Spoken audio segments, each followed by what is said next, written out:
Follow me right over here, and we've got actually an entire house right here that has been reduced to just smoldering rubble. It's all the pictures and videos without all of this boring writing to scroll down through. You can see just how bent up this gate is as they rammed into it, trying to get back out onto the road. So as much training as they can get, as early as they can get it, better off they'll be. For the second time in 5 years, Fort Hood here in the national and international spotlight, and unfortunately for the second time in 5 years, it's for an absolutely terrible tragedy. Let me show you just the kind of attention that the story is already getting. A lot of families find it difficult to juggle the demands of a full schedule with trying to find time to eat better. The storage units do have security cameras. In fact, 8 of them. The problem is they don't cover the backside of the building. Very few details actually coming out right now, still very early on in this investigation into what happened. You can kind of see behind me there's still a lot going on back here, some flashing lights, EMS vehicles, and just a lot of people standing around asking the same kinds of questions we're asking. What exactly happened here? What we do know is that the initial call came in for a man with a gun around just before 5:15, and the city's only full-time police officer, the police chief, did respond to that. I'm joined now by Donnie Adams with the Bell County Sheriff's Department for a little bit more. Quite a bit of damage here in the Hobby Lobby parking lot at Richland and Bosque in Waco. Really, this whole shopping center has seen quite a bit of damage. You can see the power is still out to all of these shops around here. Has been since about 7 when this storm rolled through. Let me show you some of the other interesting damage here. These huge tree limbs, a few of these throughout the parking lot. The interesting thing about this one here is that there isn't a tree nearby. The closest one is probably about 75 feet away. So definitely some very strong winds that came through here. Another indication of that, you can see the Hobby Lobby roof up here has been blown off. It was actually blown sort of at the apartment complex that's behind there. The entire front edge of the roof there, the bricks have been blown off, some of them laying up there on the sidewalk. Let me also show you here in the parking lot. This here is auto glass, it looks like. This is right here near this branch. A number of cars have seen this kind of damage, windows blown out either by hail or some of the strong winds coming through. Now, employees here at the Hobby Lobby told me that when the storm came through, it sounded like they were in a movie. One of them even said it sounded like the movie Twister. Right now, people are in there cleaning up. On the inside, there's broken glass everywhere. There's water dripping from the ceilings everywhere. There's puddles.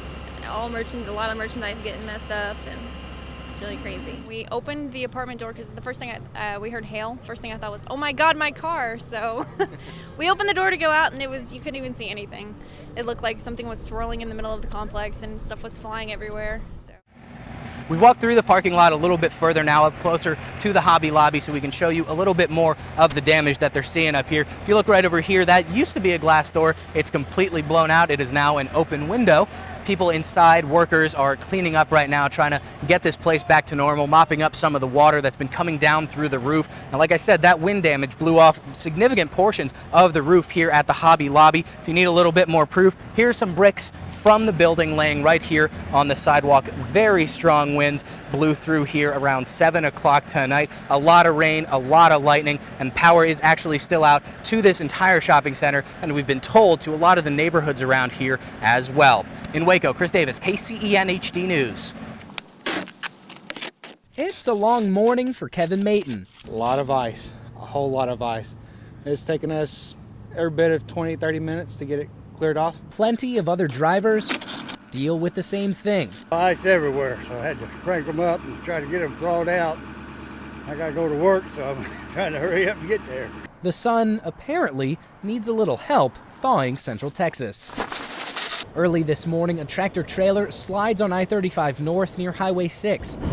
The interstate is shut down while crews clean up and figure out what to do about the sheet of ice covering the pavement. Other truckers take the night off, waiting for things to thaw.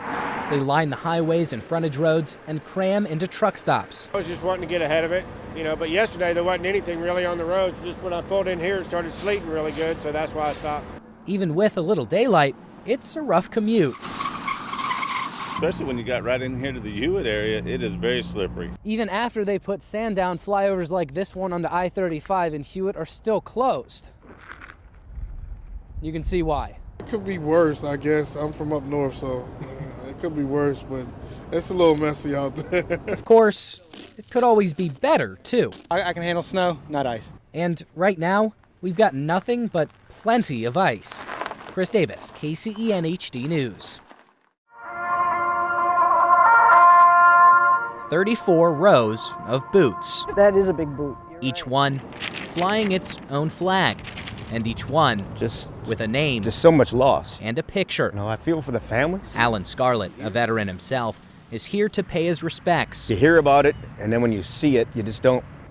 Then you put it together, just like, wow. It's hard to put into words. You look down, you see the wife and the children, and, their daddy is gone, or their mommy's gone. 7,000 boots, each with its own story. And this is all his battle buddies. It's an idea Teresa Johnson brought back from Hawaii. So there we go. Her way.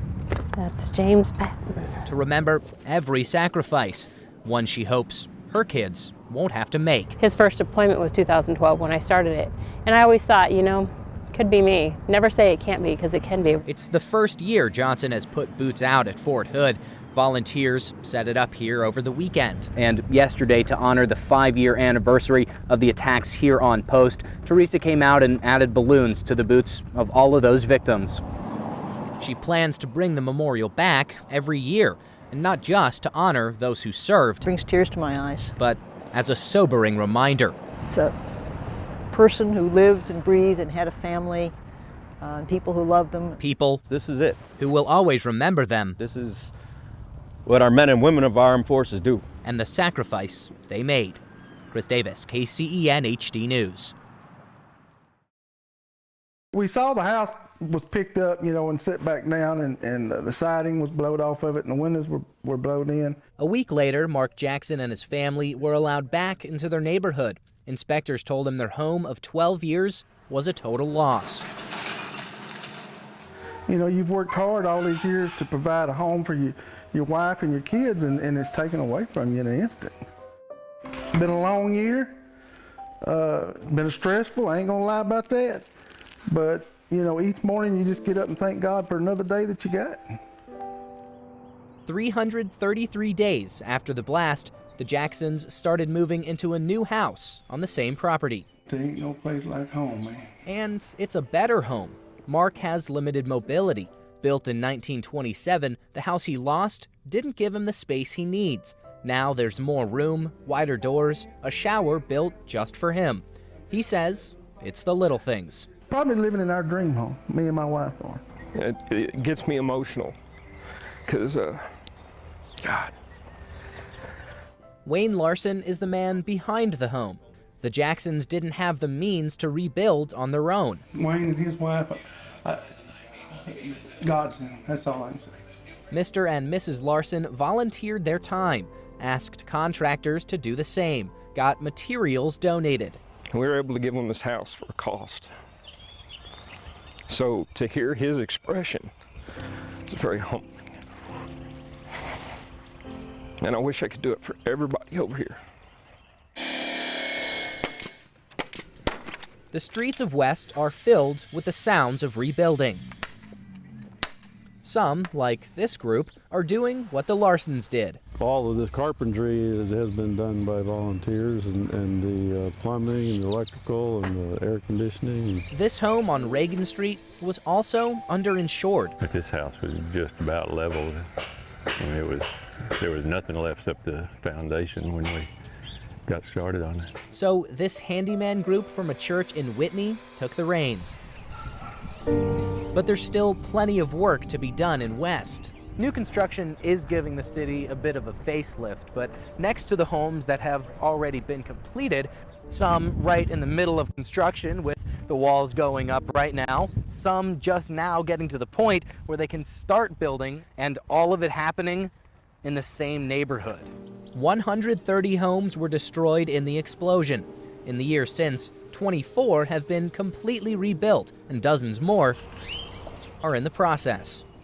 We've talked to some other people about building, but they've decided not to, and they've moved on. That means there's space for a new wave of West residents. Mayor Mushka is even hopeful the city will attract developers for new subdivisions. It's a brighter looking future for a town that's seen so much darkness. I don't see nothing but good. We're going to be better. The whole town will be. Building new hope, one new home at a time. say we happy. We happy to be home. Chris Davis, KCEN HD News.